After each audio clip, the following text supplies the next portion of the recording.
अलग अलग 3 घटनाओं में कम से कम 31 आईडीएफ सोल्जर्स या तो मारे गए हैं या घायल हैं। अमरीश मिश्रा स्पीक्स में आपका स्वागत है। मैं इस समय बेंगलोर में नहीं हूं, बाहर हूं, यूपी में भी नहीं हूं, किसी एक और जगह हूं।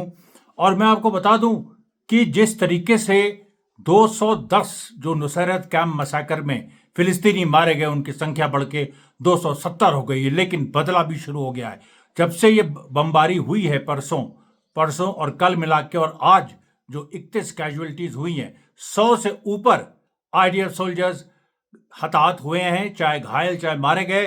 और रेजिस्टेंस ने ऐलान कर दिया है कि वो लगातार ये जारी रखेगा और करीब 500 का आंकड़ा वो पूरा करेगा। ये पूरी एक स्थिति इजराइल के लिए अभूतपूर्व है।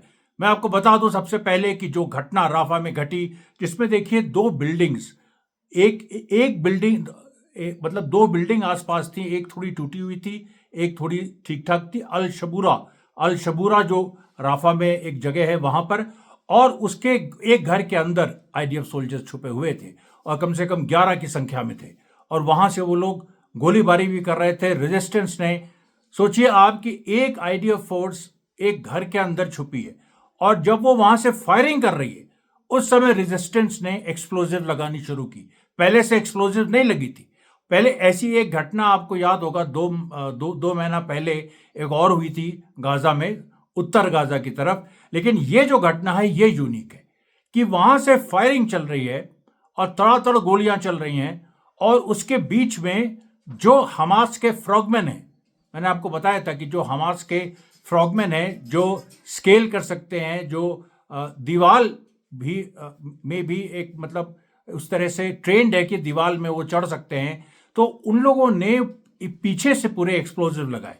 और एक्सप्लोजिव इस तरीके से लगाए कि आईडीएफ के 11 सोल्जर्स, और 11 सोल्जर्स में आपको बता दूं कि अगर उसमें 6 या 7 गोली चला रहे हैं तो कम से कम 2 या 3 ऐसे हैं जो पीछे से स्काउटिंग करते हैं, जो देखते रहते हैं कि पीछे से तो कोई नहीं आ रहा।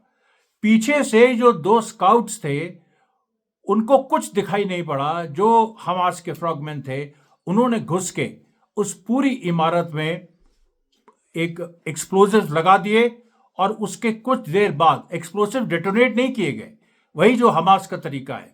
क्योंकि डेटोनेशन में एक वो इलेक्ट्रॉनिक प्रोसेस होती है, उसका पता फिर भी लगाया जा सकता है। डेटोनेट देखिए पहले माइंस की हैं, आपको हमने बताया, लेकिन वो जो डेटोनेशन, एक जो घटना बताई थी मैंने कुछ दिन पहले, जिसमें आईडीएफ के सोल्जर्स आगे बढ़े और उन्होंने एक टनल एंट्रेंस तक वो लुभा के लाए गए, और टनल एंट्रेंस के पीछे जो जमीन थी, जो ऊपर का हिस्सा था, वो रिक्त था माइन से, और उससे आईडीएफ सोल्जर्स उड़ गए।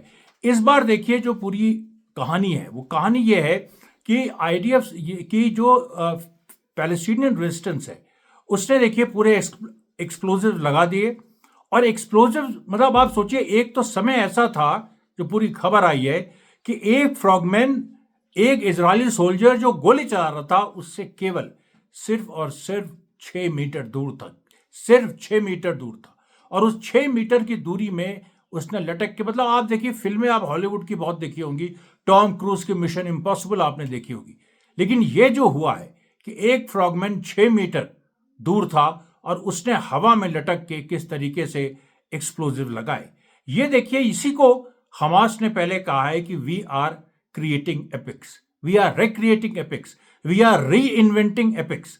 जो आपने कहानियां सुनी है, जो हमने धार्मिक किताबों में कहानियां सुनी है, जो हमने वैसे अमीर हमजा, तिलिस्म हुशरुबा, हमारे यहाँ जो दिव्यनंदन खत्री ने चंद्रकांता लिखी, बहुत इस तरह की जो कहानियां हैं, उसमें गजब के हमने करामात देखे, हमने एक से एक चीजें देखी, बहादुरी भी देखी, और एक तिलिस्म भी देखा, जो एक तिलिस्म होता है। लेकिन ये क्या तिलिस्म है कि एक आज का जिंदा इंसान, जिंदा फाइटर जो फ्रॉगमैन है, वो 6 मीटर दूर इजरायली सोल्जर गोली चला रहा है, उसके पीछे वो एक्सप्लोजिव लगा रहा है, और उस सोल्जर के पीछे एक स्काउट है।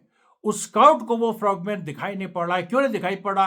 क्योंकि जब जब वो स्काउट, उसकी नजर फ्रॉगमैन की तरफ, जब जब उसने अपना सर घुमाया, तो फ्रॉगमैन ने एंटिसिपेट कर लिया और वो छुप गया, जो 2 खिड़कियों के बीच जगह होती है उसमें छुप गया, और लटका रहा वो, उसके हाथ से खून बहने लगा। और खून नीचे जो हमास के जो सिपाही थे दूसरे, उनके सर पे गिरा, उनके हाथ में खून लगा। वो जो फ्रॉगमैन लटका हुआ था उसके हाथ से खून बह रहा था, और इस बहते हुए खून में उसने अपना काम किया। और काम करने के बाद जो दो और फ्रॉगमैन दूसरी तरफ से थे, ये बाएं तरफ से था, वो दाहिने तरफ से थे, उन लोगों ने भी अपना काम किया। और काम करने के बाद जो इन लोगों ने फिर नीचे छलांग लगाई, और नीचे छलांग भी ऐसी लगाई कि उसमें जो है एक का तो पैर लगभग टूट गया, लेकिन वो भी उसको वहां पर उसके साथी थे, उन्होंने तुरंत ले जाके उसको वहीं पास में टनल थी, उस टनल में उसको ले गए उनके उपचार के लिए। जिसके खून निकल रहा था उसकी वो सही सलामत था, उसकी टांग में कोई इस तरह की चोट नहीं लगी, और वो भी उन्हीं टनल्स में रेस्ट और रिकवरेशन के लिए, जहां पर उसको फर्स्ट एड दी जाए और ये करे, उसके हाथ छिल गए थे बुरी तरह, तो वो उसके लिए चले गए। और जब वो चले गए उसके बाद जो हमास के फाइटर्स जो नीचे थे, और उन्होंने पीछे हटके आरपीजी अपनी गन निकाली, जो आरपीजी जिससे लॉन्च हुए, जो आरपीजी लॉन्चर निकाला, और उसमें आरपीजी के गोले भर के उन्होंने बिल्डिंग पे दाग दिए। और जब बिल्डिंग पे उन्होंने दागे तो पूरी की पूरी बिल्डिंग उड़ गई। 11 आईडीएफ सोल्जर्स कहाँ गए कहाँ नहीं गए किसी को कुछ नहीं पता। उसके बाद क्या हुआ वो उससे भी भयंकर है। उसके बाद देखिए, जो एक रेस्क्यू फोर्स आई, जैसे आईडीएफ की हमेशा एक रेस्क्यू फोर्स आती है, और उस रेस्क्यू फोर्स में वो रेस्क्यू फोर्स भी दूसरे एक जो बगल का घर था पहले, वो उसमें घुसी कि भाई जो हमास के फाइटर्स हैं उनसे पहले वहां लड़ ले, फिर हम जो पहली बिल्डिंग में जो आईडीएफ के जो सोल्जर्स हैं जो मारे गए हैं उनको हम रिट्रीव करें या उनकी मदद करें, उनमें से अगर कोई जिंदा है। लेकिन आप कमाल देखिए कि जहां ये पहले घर में जहां पर 11 आईडीएफ सोल्जर्स थे वहां पर एक्सप्लोसिव लगाए जा रहे थे और फ्रॉगमैन वहां लगे थे, और हमास के जो 6-7 फाइटर नीचे थे वो देख रहे थे। और इन 6-7 फाइटर्स को भी नहीं पता था कि एक दूसरी यूनिट हमास की बगल वाले घर में भी शामिल, जो कि खाली था पहले, साइमल्टेनियसली एक्सप्लोसिव लगा रहे थे। और जब वो दूसरी जो रेस्क्यू फोर्स है, जब वो दूसरे घर पे पहुंचे, और आप देखिए ये सब कॉम्प्लेक्स ऑपरेशन है। मैंने आपको कल ही बताया था कि किस तरीके से जो राइफल और मोटर यूनिट ने कोऑर्डिनेट करके गोलीबारी की, आईडीएफ के सोल्जर्स को मारा, पहले स्नाइप किया उनको, फिर जब उनकी रेस्क्यू फोर्स आई कुछ घंटों बाद, तो उस रेस्क्यू फोर्स को जो मोटर शेल्स हैं उनसे मारा गया। और आज क्या हुआ? आज ये हुआ कि एक पहले घर में जो आईडीएफ सोल्जर्स थे उनको मारा, फिर जब रेस्क्यू फोर्स आई वो उसके बगल के घर में घुसी, जो कि काफी टूटा हुआ था, लेकिन फिर भी उसने सोचा कि हम कवर ले लें। लेकिन वो दूसरा घर भी एक्सप्लोसिव से रिग्ड था, और जो पहली वाली हमास की टीम थी उसको पता नहीं था। और जब वो घुसे और वहां गोलीबारी शुरू हुई, कुछ देर जो हमास का कमांडर था उसने चलने दिया, और फिर उसने इशारा किया कि तुम लोग फायर करो इस बिल्डिंग पे।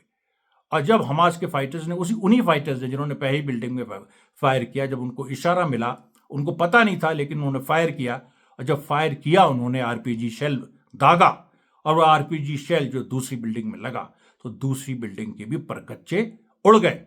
और इसीलिए मैं आपसे कह रहा हूं, मैंने जो शुरू में संख्या कही थी आपको कि 30 आईडीएफ सोल्जर्स, दूसरी रेस्क्यू टीम में करीब 15 से 16 लोग थे, पहली उसमें करीब 11 लोग थे, तो 27 लोग हो गए। उसके बाद एक तीसरी रेस्क्यू टीम आई, और वो इस बार बख्तरबंद गाड़ियां थी, 6 बख्तरबंद गाड़ियां थी जो एक साथ घुसी, और पहले से प्लानिंग थी उनकी, क्योंकि कहीं ना कहीं उन्होंने एंटिसिपेट किया था कि ये जो एरिया है शबूरा, ये हमास का स्ट्रॉन्ग होल्ड है, इसमें हम पहले इन्फेंट्री भेजेंगे, उसके बाद हम अपनी आर्टिलरी भेजेंगे जो बख्तरबंद गाड़ियां हैं। लेकिन वही बात आ जाती है कि जो आईडीएफ की जो सबसे बड़ी कमजोरी है, इन्फेंट्री और जो आर्मर्ड ब्रिगेड है उसकी जो आर्टिलरी है उसमें लैक ऑफ कोऑर्डिनेशन।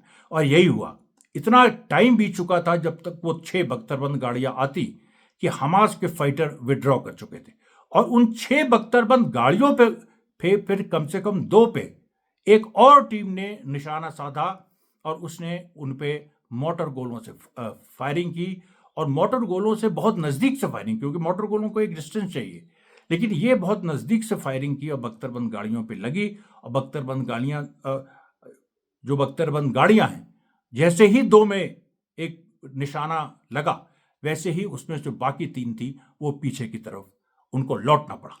ये देखिए पूरी घटना, आज की ऐतिहासिक घटना। और आज वो दिन है जब आप बताइए कि जो कल बेनी गैंट्स, जो कि इजराइल के वॉर मिनिस्ट्री में हैं, जो नेतन्याहू ने जो वॉर कैबिनेट बनाया, उसके बहुत बड़े मेंबर बेनी गैंट्स, जो मिनिस्टर भी हैं, उन्होंने रिजाइन कर दिया। जो आइसेनकोट, जो दूसरे एक प्रो अमेरिकन फिगर हैं, उनके भी रेजिग्नेशन की बात चल रही है। डिफेंस मिनिस्ट्री है, वहां भी रेजिग्नेशन हुए हैं। बेनी गैंट्स ने यह कहते हुए रिजाइन किया, और देखिए बेनी गैंट्स जो हैं, उसको हमास ने पूरा जो बयान दिया, उन्होंने कहा कि देखिए एक क्रिमिनल, ये जो क्रिमिनल बेनी गैंट्स है, ये पूरी तरह से जो फिलिस्तीनियों का कत्लेआम गाजा में हुआ, उसमें ये पूरी तरह से भागीदार था। लेकिन इसको भी नेतन्याहू का साथ छोड़ना पड़ा। और क्यों छोड़ना पड़ा? क्योंकि इसने ये कहा कि नेतन्याहू जिस तरीके से गोलाबारी कर रहा है, जिस तरीके से लड़ रहा है, उससे वो सहमत नहीं है। और बेनी गैंट्स अमेरिका के बहुत क्लोज है। ये बात बिल्कुल जग जाहिर है कि अमेरिका की वो बहुत क्लोज है, और कहीं ना कहीं ये अमेरिकन स्टैंड है। हालांकि अमेरिका ने अभी जो नुसैरत में नरसंहार हुआ, उसमें सीधे मदद की इजराइल की। जो अमेरिकन जो फ्लोटिंग बंदरगाह है, उसने सीधे मदद की। लेकिन आप ये देखिए कि पूरा मुद्दा है नुसैरत का बदला, वो हमास कैसे ले रहा है। बेनी गैंट्स ने जो रिजाइन कर दिया, इससे नेतन्याहू को क्या नुकसान है?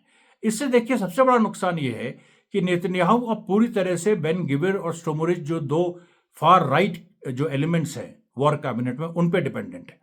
दूसरी बात जो है, बेनी गैंट्स एक अपने साथ लिबरल कंस्टिट्यूंसी, जो सो कॉल्ड लिबरल इजराइल की कंस्टिट्यूंसी है, उसको लेके आते हैं। और वो जो कंस्टिट्यूंसी इजराइल की है, वो कहीं ना कहीं अमेरिका से प्रभावित है।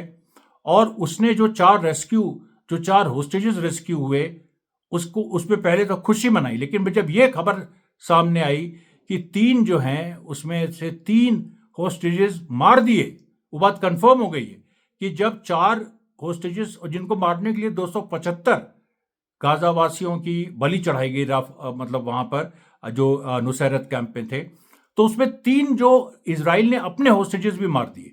ये बात कंफर्म हो गई।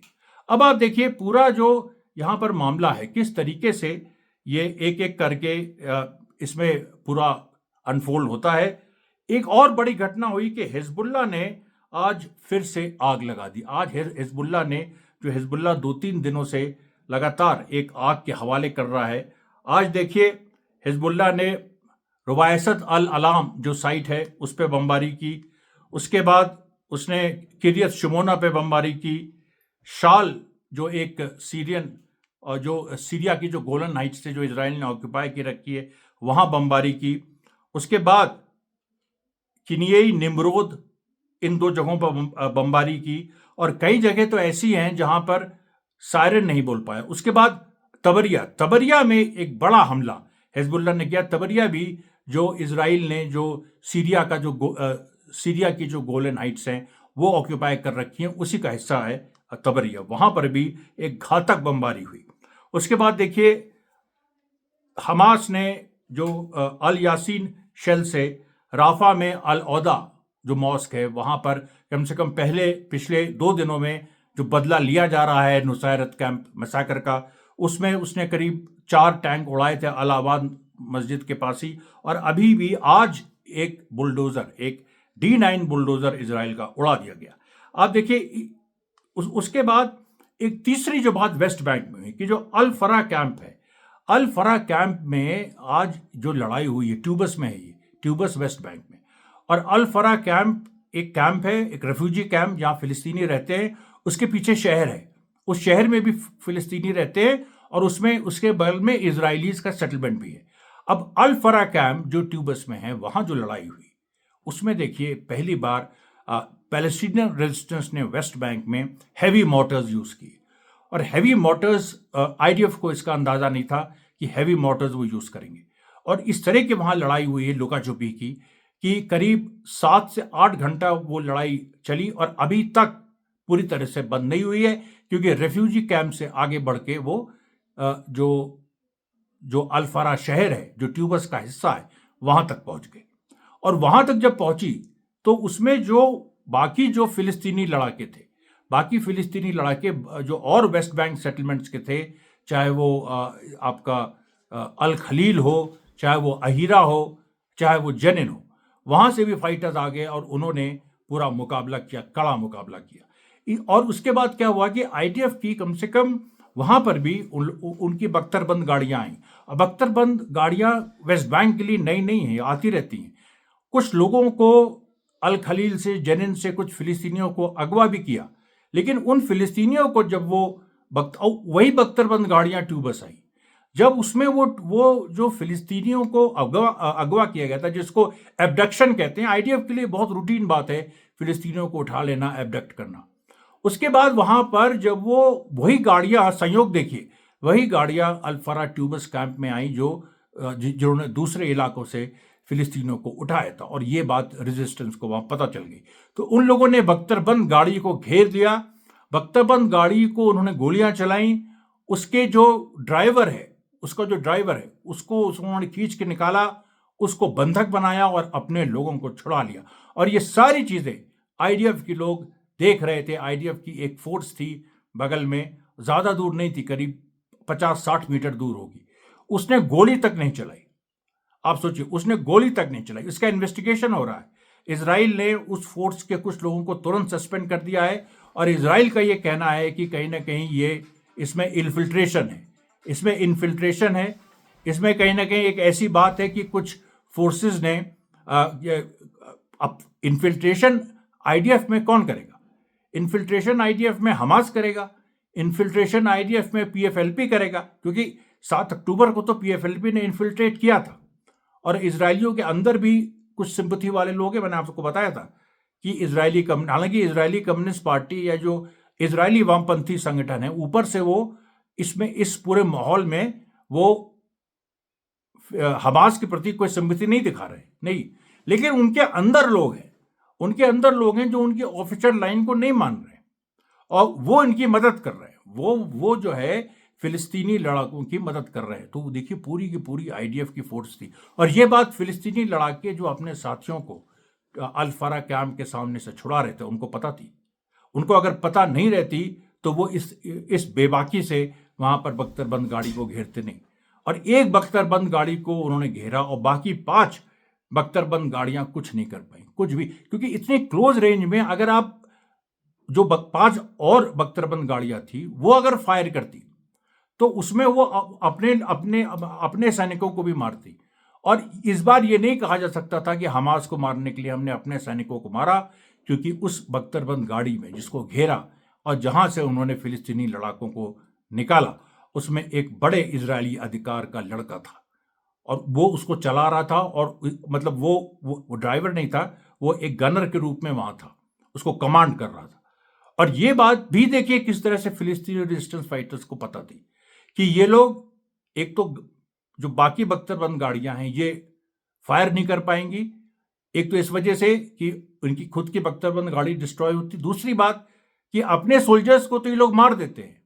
जैसे 3 होस्टेजेस को मार दिया 4 को छुड़ाने के लिए, अपने सोल्जर्स को तो ये लोग मार देंगे। अगर उनको लगेगा कि हमास बीच में आ रहा है तो हमास के लोगों को भी मारेंगे, अपने सोल्जर्स को भी। 7 अक्टूबर को भी कई बार ऐसे हुआ। लेकिन जब एक बड़े अधिकारी का लड़का है तो वो देखिए उसको बचाया। उसको बचाने के चक्कर में इन्होंने 5 जो फिलिस्तीनी बंधक इजरायली फौज ने बनाए थे उनको भी इन्होंने जाने दिया। तो आप देख सकते हैं कि जो इजराइल का जो अपार्थाइड है, उसका जो रेसिज्म है, वो किस हद तक, कितने गहरे घुसा हुआ है। उसके बाद आप देखिए यहां पर जो एक और जो 3-4 और बड़ी घटनाएं हुई हिजबुल्ला को लेके। हिजबुल्ला ने देखिए आज कम से कम 4 और जगह हिजबुल्ला ने मारा है। और ये जो नहारिया बेस में मारा, तबरिया में मैंने आपको अब बताया था। अब देखिए ये नहारिया में जहां पर आग लगी।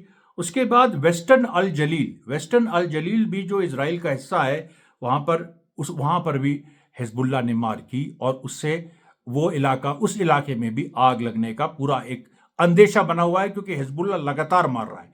हिजबुल्ला ने देखिए पिछले 3-4 दिनों में जो काम किया है, वाकई रेजिस्टेंस, उसके लिए जो फिलिस्तीनी रेजिस्टेंस है उसको जो उसने राहत दी है, कि जो जब इजराइल हर तरीके से पूरी ताकत अपनी झोंक दी थी, अमेरिकन पायर वहां आ गया है, वहां के सोल्जर, वहां उसमें सोल्जर्स हैं, वो मदद कर रहे हैं। उन्होंने देखिए नुसैरत जो मैसाकर हुआ उसमें इजराइल की उन्होंने मदद की, लेकिन जब वो देख लिया उन्होंने कि ये असफल रहा, इसमें 4 को छुड़ाने के चक्कर में 3 को और मार दिया आपने, अमेरिका की भद्द हुई, उसके सोल्जर्स की पिक्चर्स आ गई।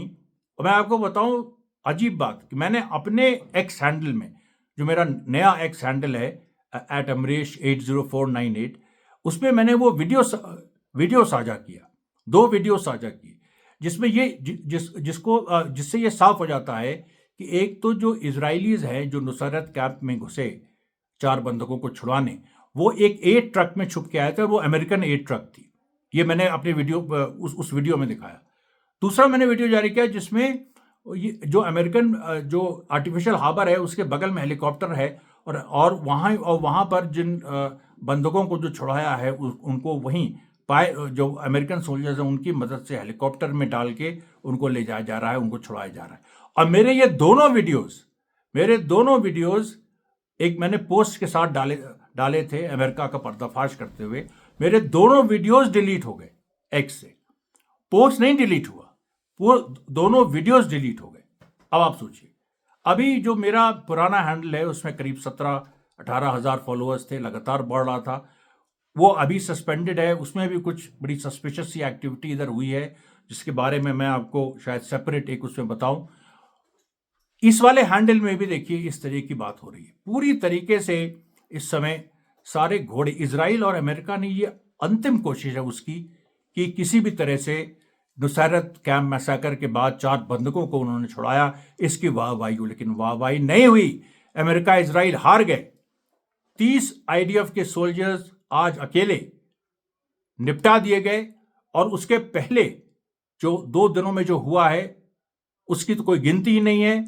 और आने वाले दिनों में जिस तरीके से घोषणा की है रेजिस्टेंस ने कि हम अपने मार्टियर्स का बदला 500 से ऊपर आईडीएफ सोल्जर्स को, कि कैजुअलिटीज बहुत भारी, माल मतलब जान का तो नुकसान करेंगे ही, उसके साथ साथ जो इजराइल के रिसोर्सेज हैं, इजराइल का जो इंफ्रास्ट्रक्चर है, उसको भी हिजबुल्लाह, हम और यमन का रेजिस्टेंस उसको मिलकर ध्वस्त करेंगे। और मैं बता दूं आपको, यमन ने आज एक और जहाज में वार किया, इराकी रेजिस्टेंस जो है वो उसने भी वार किया, और ये चारों फोर्सेस मतलब हमास, यमन, हिजबुल्लाह और इराक रेजिस्टेंस, ये चारों फोर्सेस ने मिलके 2 हमले किए कोऑर्डिनेशन के साथ, एक ही जगह पे। वो जगह अभी तक रिवील नहीं हुई है, मेरे ख्याल से अशदोद के पास वो जगह है, और अशदोद से एक जो इजराइल का पोर्ट सिटी है अशदोद, और वहां पर उसके आगे ही लेविथन जो इजराइल का गैस बेस है जहां से वो